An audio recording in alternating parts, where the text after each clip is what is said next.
Okay, today I want to talk to you about why you might be burnt out and what to do if you are. You might be burnt out as an owner is if you can't get forward progress. It feels like you're stuck in the mud no matter what happens. You can't make any progress. So that's what happens a lot of times is that owners feel like they're never making progress. And there are a few things you can do to fix that. So let's talk about the first thing.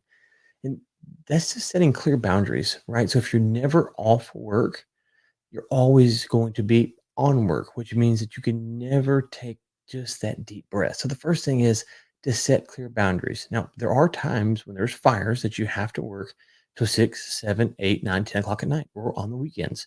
But except for those truly fires, it has to be a fire. Something has to be answered right now.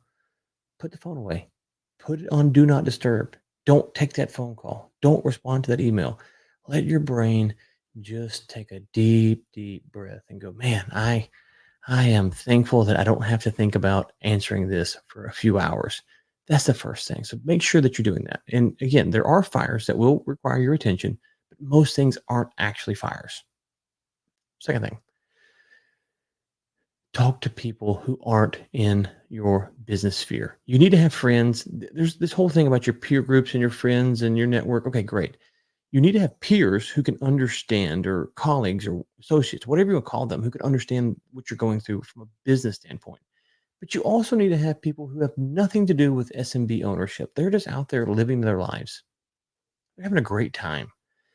They're going to be relaxed. They're not going to be feeling the pressure that you're feeling. They wake up, they do a good job, they go home. It stops. A lot more relaxed, a lot fresher of a breath than being around other owners who are kind of tense like you are. So if you're struggling, go, man, I'm not really sure. I need to really kind of think through this, ugh, and talk to my friends. If my friends are talking, right, you're going to compound that problem.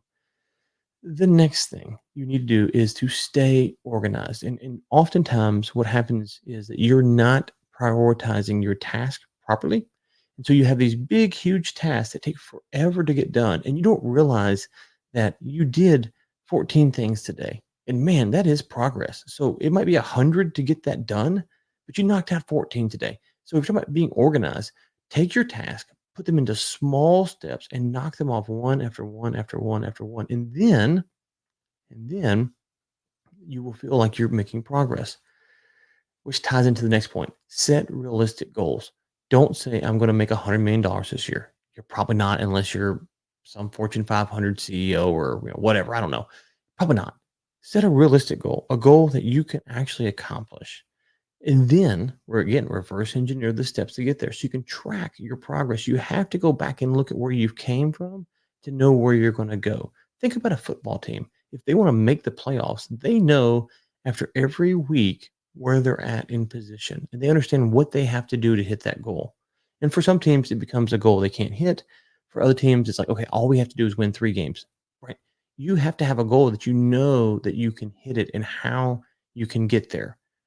Next thing, say no. Say no to all kinds of stuff. There's going to be demands and requests and stuff. Just say no. You don't have to say yes to everything. Make sure you're saying no to a lot of things. You will feel so much better, which takes me to the next point. Delegate, delegate, delegate. Whatever you can take off of your plate, give it to someone else.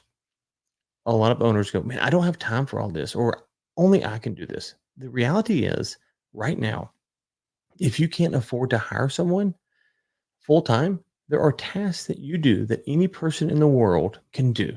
That can be can speak a remote VA, maybe someone in your local town, whatever it might be, that can do all sorts of tasks that you're doing. Delegate that off your plate. Let someone else do that so that you don't have to feel the struggle of constantly doing every little thing for the business. Because some of those tasks are going to drain you more than others. Final thing I'll say is make sure you're planning for downtime. Know that, hey, I've got a sprint here. And for the next 6 weeks, I'm going to work really hard and then I'm taking 3 days off or 4 days off or a week off or whatever it is. Go ahead and put that on the calendar. I'm going to work really hard and then I get a break, right? Reverse engineer the process. So much of this is about reverse engineering. So if you're overwhelmed, do those things. The final thing I'll say is take some time and just sit and think. Just let the brain go, let it wander, turn on some classical music, sit outside, have your drink or whatever it might be, or go for a walk, and just let the brain go. That's a great time for the brain to unwind, start thinking about what's going on, and get some clarity. If you don't do that, you will start to feel very, very tired because your brain never gets a chance to kind of cycle through all of these things that you're thinking about. So that's the final thing I'll say. Let me know what I missed in the comments below. I look forward to hearing from you and talking to you.